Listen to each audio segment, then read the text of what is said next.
Assalamualaikum warahmatullahi wabarakatuh. Selamat pagi, salam sejahtera bagi kita semua.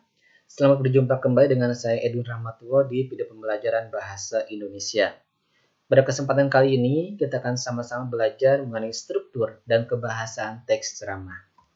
Ini ada pada kompetensi dasar 3.6, yaitu menganalisis isi, struktur, dan kebahasan dalam ceramah. Tujuan pembelajaran, siswa mampu menganalisis isi, struktur, dan kebahasan dalam ceramah. Sebelum masuk ke pembahasan struktur dan kebahasaan teks ceramah, saya akan menampilkan kembali materi-materi yang bersangkut pautan dengan teks ceramah. Di antaranya, pengertian, kemudian ciri-ciri ceramah, jenis ceramah, tujuan ceramah, unsur-unsur ceramah, dan metode ceramah. Baik, sekarang kita akan masuk ke pembahasan struktur teks ceramah. Terdiri atas 3 bagian, diantaranya pengenalan isu, rangkaian argumen, dan penegasan kembali. Ya, atau bisa seperti ini. Struktur teks ceramah terdiri atas 3 bagian, diantaranya pendahuluan, isi, dan penutup. Di dalam pendahuluan, ini terdiri atas pembukaan, yaitu terdiri atas salam pembuka, ucapan penghormatan, dan ucapan syukur. Kemudian pengenalan isu, ini adalah gambaran permasalahan umum atau deskripsi mengenai topik yang akan dibahas. Di dalam isi, ini merupakan rangkaian argumen atau uraian pendapat disertai dengan fakta-fakta. Dalam penutup, ini merupakan penegasan kembali, bisa berupa simpulan, rangkuman, penguatan, ataupun saran. Kemudian kata-kata penutup, ini ada kalimat penutup, ucapan permintaan maaf, ucapan terima kasih, dan juga salam penutup. Nah, agar lebih jelasnya, silakan perhatikan contoh berikut ini. Contoh dalam pendahuluan dimulai dari salam pembuka. Ini ada Assalamualaikum, kemudian selamat pagi, salam sejahtera. Ini adalah salam-salam pembuka. Dilanjutkan ke ucapan penghormatan. Yang saya hormati, Ibu Kepala SMA, dan lain sebagainya. Setelah itu ada ucapan syukur kepada Tuhan Yang Maha Kuasa. Kemudian dilanjutkan ke pengenalan isu. Nah, pada kesempatan kali ini, saya akan menyampaikan ceramah tentang manfaat teknologi dan sebagainya. Ini adalah merupakan gambaran umum tentang isi yang akan disampaikan.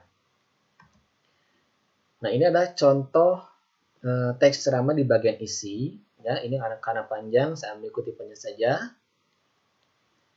Nah, kemudian contoh dan penutup, di sini ada berupa kesimpulan, saya ambil seperti itu. Baik buruknya teknologi itu sendiri bergantung kepada orang yang memanfaatkannya dan lain sebagainya. Kemudian setelah itu dilanjutkan ke kata-kata penutup. Demikian ceramah ini saya sampaikan. Semoga dapat bermanfaat bagi kita semua. Dan diakhiri dengan salam penutup. Ya, seperti itu. Nah, baik, sekarang kita lanjutkan ke ciri kebahasan teks ceramah. Di antaranya yang pertama ada menggunakan kata sapaan. Seperti hadirin, kalian, bapak-bapak, ibu-ibu, saudara-saudara, adik-adik, dan sebagainya. Yang kedua, menggunakan kata ganti orang pertama. Ini biasanya merujuk pada diri penceramah itu sendiri. Biasanya menggunakan kata saya, kami, ataupun kita. Yang ketiga, menggunakan kata-kata teknis atau peristilahan yang berkenaan dengan topik ceramah. Nah, misalnya, jika topik yang dibahas adalah kebahasaan atau sastra, istilah-istilah yang muncul biasanya contohnya seperti prosa, puisi, etika berbahasa, sarkasme, majas, kesantunan, berbahasa, dan lain-lain. Ya. Yang keempat, kata-kata yang menunjukkan hubungan sebab akibat atau argumentasi. Nah, ini contoh katanya dengan demikian, akibatnya, oleh karena itu, maka sebab, dan juga karena. Ciri kebahasan berikutnya, yang kelima, kata-kata yang menyatakan hubungan temporal. Apa tuh hubungan temporal? Hubungan temporal adalah hubungan yang menyatakan hubungan waktu, ya. Jadi hubungan waktunya, seperti misalkan kata-kata sebelum itu, kemudian, pada akhirnya, ya, dan sebagainya. Yang keenam, menggunakan kata-kata perbandingan atau pertentangan, ya, seperti contohnya sebaliknya, berbeda halnya, namun, dan sebagainya. Yang ketujuh, menggunakan kata kerja mental. Apa itu kata kerja mental? Kata kerja mental adalah kata kerja yang mengekspresikan respon atau sikap seseorang terhadap suatu tindakan, kondisi, ataupun pengalaman. Itu kata kerja mental. Jadi contohnya kata-kata seperti memprihatinkan, memperkirakan, mengagumkan, diharapkan, berasumsi, menyimpulkan, menduga, berpendapat, dan sebagainya. Dan yang terakhir, menggunakan kata-kata persuasif atau ajakan. Contohnya, diharapkan, sebaiknya, hendaklah, perlu, harus, ya, dan lain sebagainya. Ya, demikian penjelasan materi yang dapat saya sampaikan. Selebihnya saya mohon maaf atas segala kekurangan dari video ini.